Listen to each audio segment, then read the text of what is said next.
Yes. Di video kali ini kita akan bahas tentang conditionals. Nah, tapi untuk satu video ini kita langsung bahas secara keseluruhan dari conditional tersebut, baik itu dari 0, 1, 2, and 3. Jadi, conditional ini pengertiannya secara umum adalah kalimat pengandaian. Nah, there are four types of conditionals. Jadi sebenarnya ada 4 jenis dari conditional tersebut dalam bahasa Inggris. Nah, sebelum kita masuk ke contoh ataupun rumus-rumus dari setiap conditional ini, kita harus paham apa itu pengertian dari setiap conditionalnya. Yang pertama ada disebut dengan zero conditional. Zero conditional, real situation that happens 100% of the time. Jadi zero conditional ini berbicara tentang situasi yang real atau situasi yang fakta ataupun kegiatan sehari-hari yang mungkin kita lakukan. Nah, di sini di zero conditional ini walaupun dia disebut dengan conditional pengandaian, tapi khusus untuk zero conditional tidak ada peletakan will atau akan dalam kalimat. Jadi biasanya untuk rumus zero conditional ini present tense ketemu dengan present tense. Nanti contohnya akan kita bahas satu persatu dari setiap conditionalnya. Yang kedua, the first conditional. First conditional, real situations that are likely to happen. Jadi ini kayak 50-50. Jadi can it be happen or cannot be can be happen or cannot be happen. Nah, di sini bisa terjadi ataupun tidak terjadi. Jadi di first conditional ini muncullah nanti kata will yang dimana kalimat if clause-nya atau kalimat pengandaiannya itu adalah simple present dan bertemu dengan present future. Oke, contohnya nanti akan kita bahas. Yang ketiga, second conditional. Untuk second conditional ini disebutlah sebagai unreal or imaginary situation. Nah, di conditional kedua ini sudah disebut bahwa dia adalah tidak pasti atau hanyalah situasi hayalan. Jadi kita kayak berandai-andai pengen ini, tapi kita tidak mungkin bisa mengabulkannya sesuai dengan pengertiannya unreal or imaginary situation, hanya berandai-andai. Oke, kita masuk yang terakhir yaitu third conditional. Nah, apalagi third conditional ini paling kayak tidak mungkin terjadi atau disebut dengan hypothetical ataupun kayak unreal or imaginary situation in the past. Oke, untuk lebih jelas mari kita bahas satu persatu contohnya. Oke, zero conditional. We can make a zero conditional sentence with the present simple verbs or one in the if clause and one in the main clause. Nah, di sini maksudnya ada kata kalimat pengandaian dan kalimat utamanya. Main clause-nya itulah nanti yang akan muncul biasanya kata will. Tetapi di zero conditional ini ingat tidak ada kata will ya. Kita langsung masuk present ketemu dengan present. Betul ya? This conditional is used when the result will always happen. So, if water reaches 100 degrees, it always boils. Perhatikan, if clause-nya adalah ada kata if di awal, if water, benar ya. Terus koma, biasanya if clause ini setelah kalimat if clause-nya harus ada kata koma. It always boils. Nah, dia pakai boils verb 1, terus dia juga reaches, reach juga verb 1, maka simple present ketemu dengan simple present. Oke, kita lihat lagi. The if in this conditional can usually be replaced by when without changing the meaning. Jadi walaupun kata if tidak ada di zero conditional, tapi bisa digantikan dengan when dan itu artinya sama tanpa mengubah makna. Oke, paham ya? Jadi intinya di zero conditional jangan pernah munculkan kata will.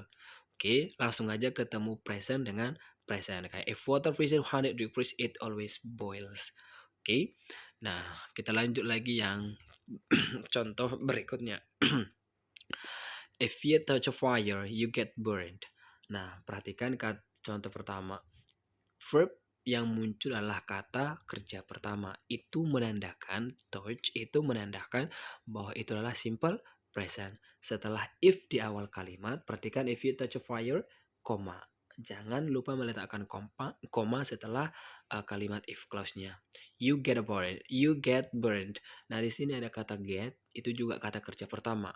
Maka bisa disimpulkan contoh pertama ini adalah present ketemu present tense ya, simple present ketemu dengan simple present. Begitu juga dengan contoh nomor 2. People die if they don't eat. You get water if you mix hydrogen and oxygen. Snakes bite if they are scared. Nah, jadi kita sudah bisa menyimpulkan bahwa dari zero conditional ini tidak ada muncul kata will. Itu yang harus kamu ingat ya. Walaupun dia kondisional, tapi ini adalah real situation. Oke, berarti simple present ketemu dengan simple present. So, let's continue for the next slide. Barulah kita masuk ke first conditional. Nah, the first conditional has the present simple after if, then the future simple in the other clause. Jadi, tadi saya sampaikan bahwa kalimat pengandaian yang pertama atau first conditional ini if clause-nya atau kalimat pengandaiannya itu adalah simple present, tetapi beda dengan zero conditional. Di first conditional ini muncullah nanti kata will. Ya, di sini baru muncul kata will. Oke, kita langsung lihat aja pengertiannya lagi atau kegunaan dari si first conditional ini. It is used to talk about things which might happen in the future. Perhatikan kata which might. Berarti ini bisa terjadi ataupun tidak terjadi. Jadi kayak 50-50 ya. Of course, we can't know what will happen in the future, but this is quite possible things which could easily come true. Oke, sudah mulai paham ya pengertian dari si first conditional ini. Kita masuk ke contoh. Tadi jika di awal kalimat adalah if, maka jangan lupa meletakkan koma. Bahwa itulah yang menandakan salah satu bukti bahwa itu adalah kondisional. Oke, let's see for the example.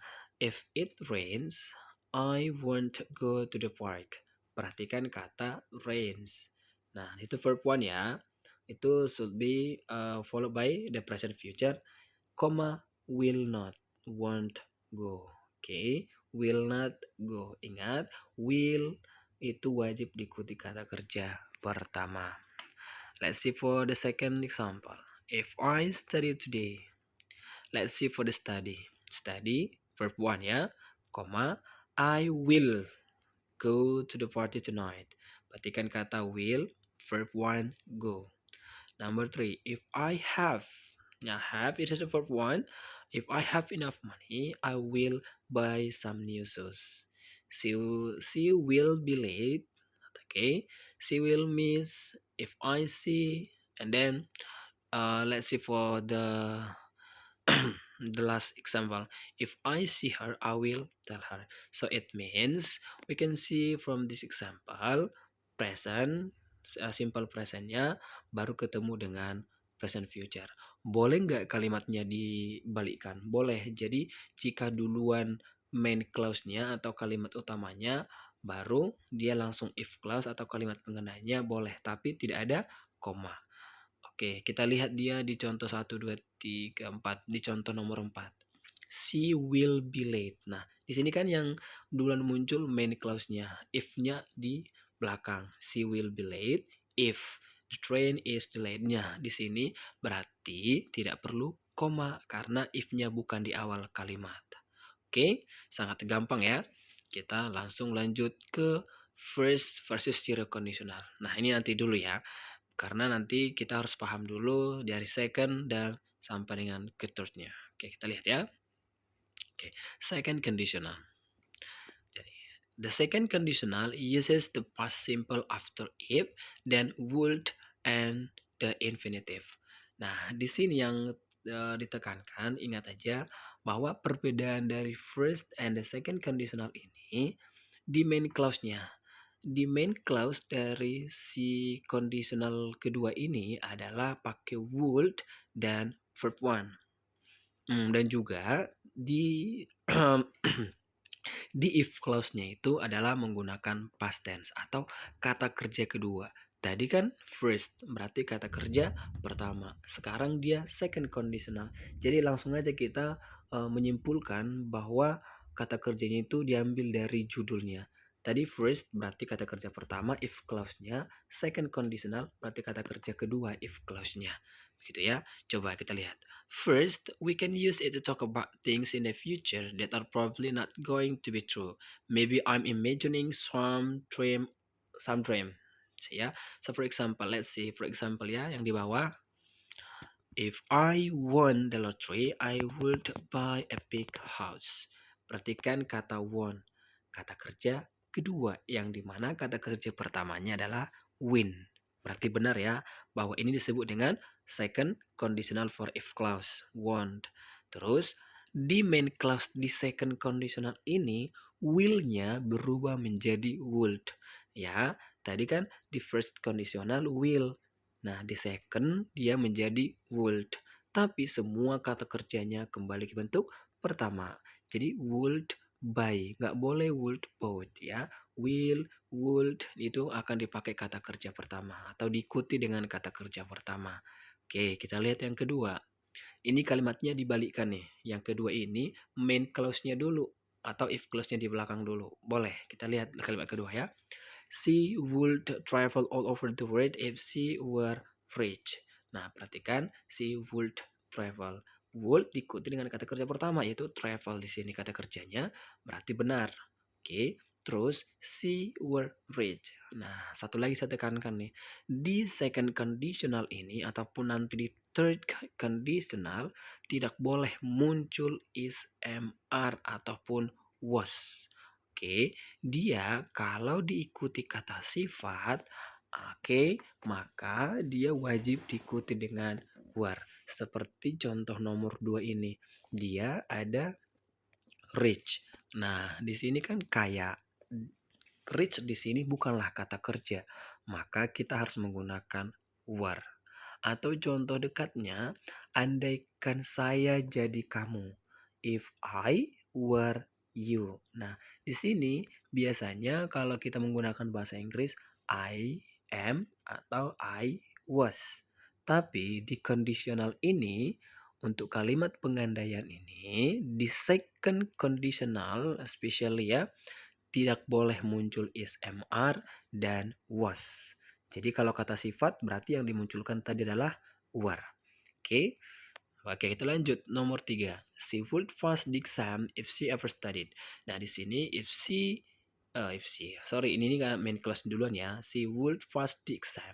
Jadi dia akan lulus ujian jika dia pernah belajar. Perhatikan kata would pass, pasnya kata kerja pertama, oke benar. Dan if-nya kata kerja kedua, yaitu studied. Oke, paham ya guys ya? Kita lanjut lagi yuk. Nah, kita lihat lagi pembahasan dari second conditional. Second, we can use it to talk about something in the present which is impossible because it's not true. Ya, benar ya. Karena memang di second conditional itu adalah unreal. Oke. Nah, kita perhatikan if I had his number. Had di sini adalah kata kerja kedua dari kata kerja pertama have. Oke, yang kedua I would call him. Hampir sama sebenarnya dengan slide sebelumnya ya. Nah, ini tadi kembali pakai were nih. Padahal I subjeknya harusnya pakai was. Tapi ingat ya, di second conditional ini tidak boleh muncul is, am, are, dan was. If I were you, I would not atau wouldn't go out with that man. Okay, so let's move on for the next slide. Oke, ini kita abaikan dulu. Ini tadi udah hampir sama dengan slide-slide sebelumnya. Oke, simple past dan ketemu dengan past future. Past future-nya adalah would dan diikuti kata kerja pertama. Oke, kita lihat lagi. Nah, coba kita lihat ini nanti aja ya contohnya. Kita lanjut dulu sebelum ke sini kita lanjut dulu ke bagian third conditional. Oke. Menyampaikan. Nah, di third conditional ini adalah make the third conditional by using the past perfect after if and then would have and the past participle in the second part of the sentence. Nah, kita lihat ya. Di conditional type 3 ini mungkin agak sedikit rumit rumusnya, agak sedikit banyak kalimatnya yang harus kita pahami ya. Jadi di if conditional ini, if-nya tadi dari si second conditional itu adalah past tense atau simple past. Sedangkan di third conditional ini if clause-nya atau kalimat pengandaiannya adalah past perfect. Oke. Nah, berarti di sini kamu harus memahami rumus dari si past perfect. Nah, kalau past perfect berarti kita harus mengikuti yang namanya had plus verb 3. Nanti ya, tadi kata kerja kedua, sekarang harus kata kerja ketiga. Terus past perfect dan dilanjutkan lagi dengan would have plus kata kerja ketiga. Berarti muncul di sini past, future, perfect tense. Nah, kita lihat di contoh dari si third conditional ini. Kita lihat ya. Oke, langsung aja ke contoh. Nah, langsung. If she had studied, she would have passed the exam. Perhatikan warna merah yang ada di contoh berikut ini. Had, ya, studied. Nah, di sini kata kerjanya bentuk ketiga dan diikuti dari kata had ya. Lihat ada had, studied, baru would have passed. Berarti semuanya sama-sama kata kerja ketiga. Tapi jangan lupa memasangkan setiap kalimatnya. Would have sama had studied. Oke, perhatikan kalimat contoh kedua. If I had not eaten atau hadn't eaten, I wouldn't have failed. Berarti kamu harus mengingat bahwa ketiga atau the third conditional ini adalah had plus verb 3, baru kalimat berikutnya would have kata kerja ketiga. Oke, berarti di sini kita harus bisa memahami dasar bahasa Inggris yaitu tenses. Past perfect juga kita harus paham, past future perfect juga harus kita pahami. Oke, kita lihat lagi. If we had taken a taxi, we wouldn't have missed the plane. She wouldn't have been tired if she had gone to the bed earlier. She would have become a teacher if she had gone to university. Would have been on time for the interview if he had left the house at 9. Nah, kenapa di situ ada muncul tiba-tiba kata been? Nah, di sini kalau kita memunculkan kata been, itu biasanya kalau diikuti nanti kata sifat atau kata pun benda. Oke, ataupun kata tempat bahkan. Oke, jadi di sini kalau dia bukan lagi mengarah ke kata kerjanya, boleh kamu letakkan kata been-nya. Oke, seperti kita lihat dari contoh terakhir tuh. Nah, he would have been on time.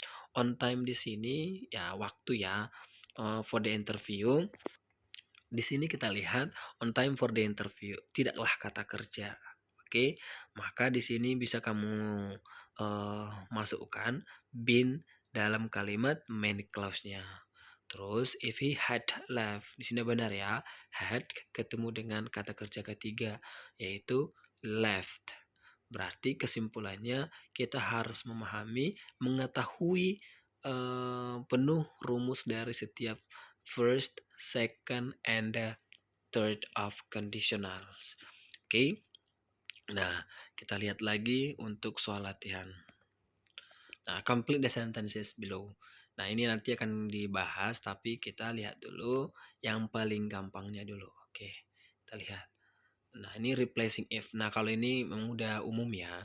Jadi replacing if itu kalaupun nanti kamu ketemu dengan as long as, assuming, unconditioned, assumption, provided, supposing, unless, itu digantikan dengan kata if ya. Jadi walaupun tidak ada if di kalimat tapi muncul tiba-tiba kayak when tadi, as long as itu sama. Oke, without changing the meaning. Oke, practice. Nah, di sini ada 10 soal yang paling gampang, yang paling mendasar. Silahkan dikerjakan, boleh dikerjakan di kolom komentar, dipilih salah satu ataupun 3 soal dari kalimat ini, boleh acak dan kerjakan jawabannya di kolom komentar, buktikan bahwa Anda paham penggunaan dari setiap kondisional ini. Oke, boleh melihat rumus, tapi kalau bisa jika Anda sudah mulai paham, kerjakan secara langsung tanpa melihat rumus. Oke, sekian penjelasan kondisional hari ini. Semoga bermanfaat.